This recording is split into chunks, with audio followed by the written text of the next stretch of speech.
I'll give you a chance after Susann Kinghorn.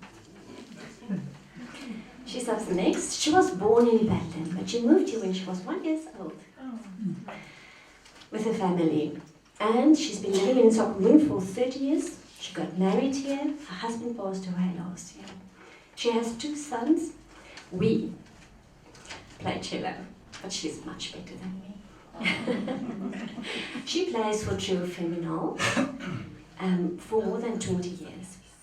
She's been a journalist working for several newspapers over 25 years, including the Namib Times for the past 14 years. She has published 6 books called Hocker,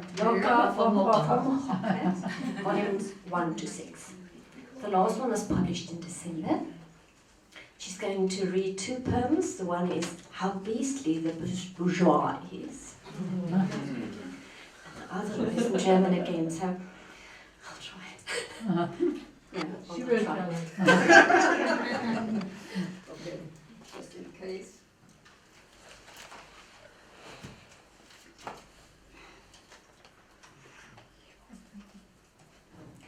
Yeah, I'm very sorry for the males around, but this is a poem by D.H. Lawrence, an English poet who lived at the end of the 19th century, beginning of the 20th.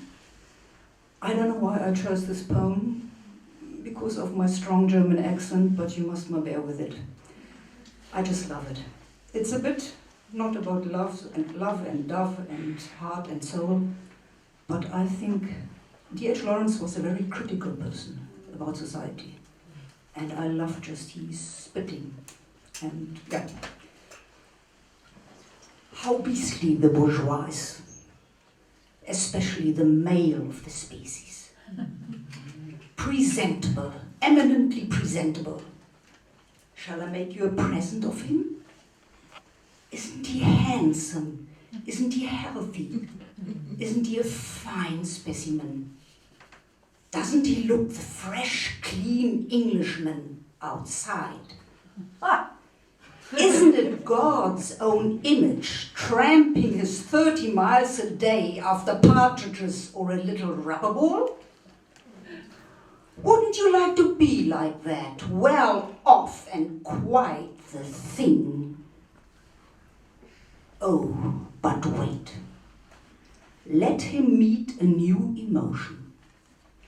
Let him be faced by another man's need.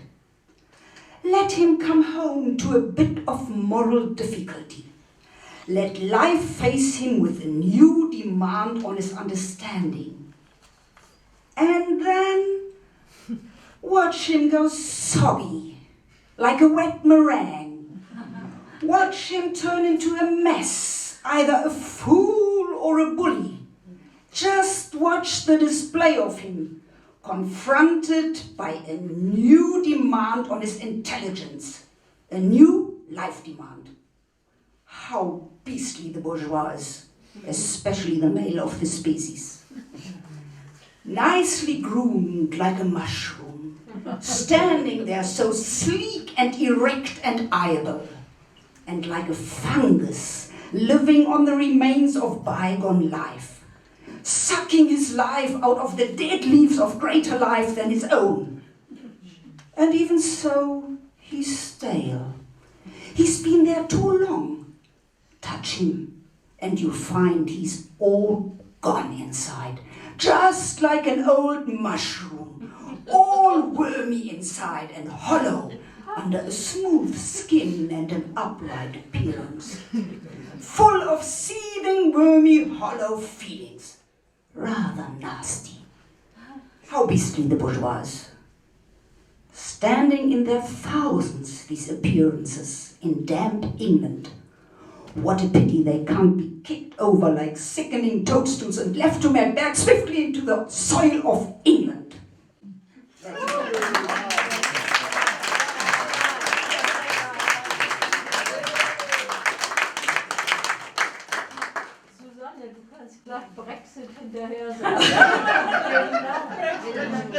I'm sorry, I'm not anti-man, but yeah, I think we all have to look. with a big eye to ourselves. Be critical about ourselves as well. Okay, the next one is then a German one from Rainer Maria Rilke. I will try to speak slowly. I think you might understand if you have got a little bit of knowledge of German. Rainer Maria Rilke also lived about the same time as D.H. Lawrence, but he was an Hungarian-Austrian poet, very, very sensitive.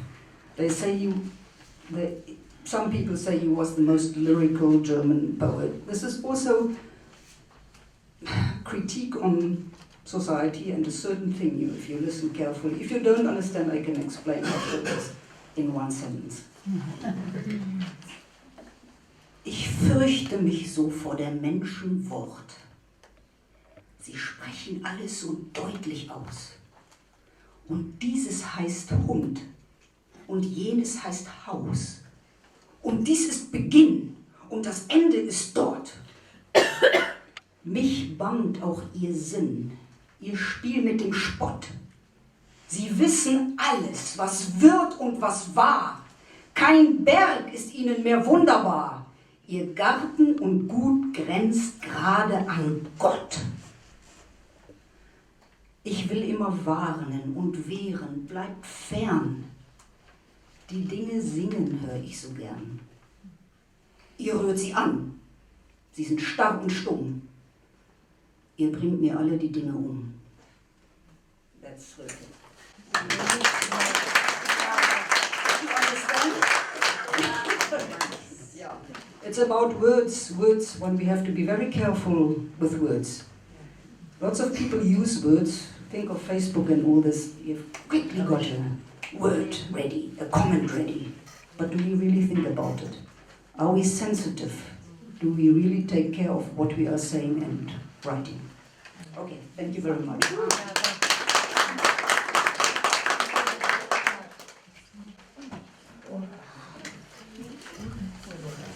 One of my previous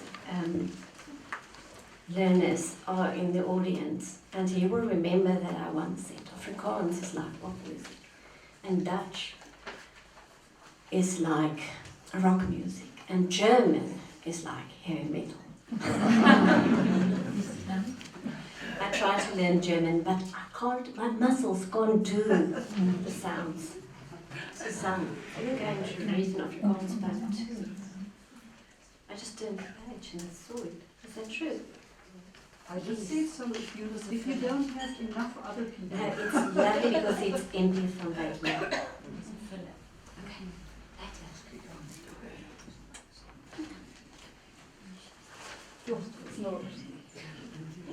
Okay. Maak nie saak nie, ek is baie lief vir MP van Wyklou. Net soos my man was. Daar was ons baie. En ek moet vir julle sê, dit is vir my nog al 'n emosionele gedig, want ek kan dit nou beter verstaan na die dood van my man. Nog in my laaste woorde sal jy wees. Nog in die laaste skemering van my dink en weet. As ek alleen in die bitter vrees van sterwe lê en al die mindere sink in my die vaal vergeet leid. Veel haat, veel liefde, wat kon waag om min te vra. Ure wat rus geken het, of blote daad en nie die teken van jou onrus dra. O jy, wat vlam was, skoon en sterk en blind vir smart, wat alles tot jou beeldnis brand, wat alles kon eis en nooit volkome vind versadiging. Dan weet ek, het jou hand my oopgelate kring voltooi, my jeugse oopgelate kring voltooi. Mooi is die lewe en die dood is mooi. NP van Wyklou.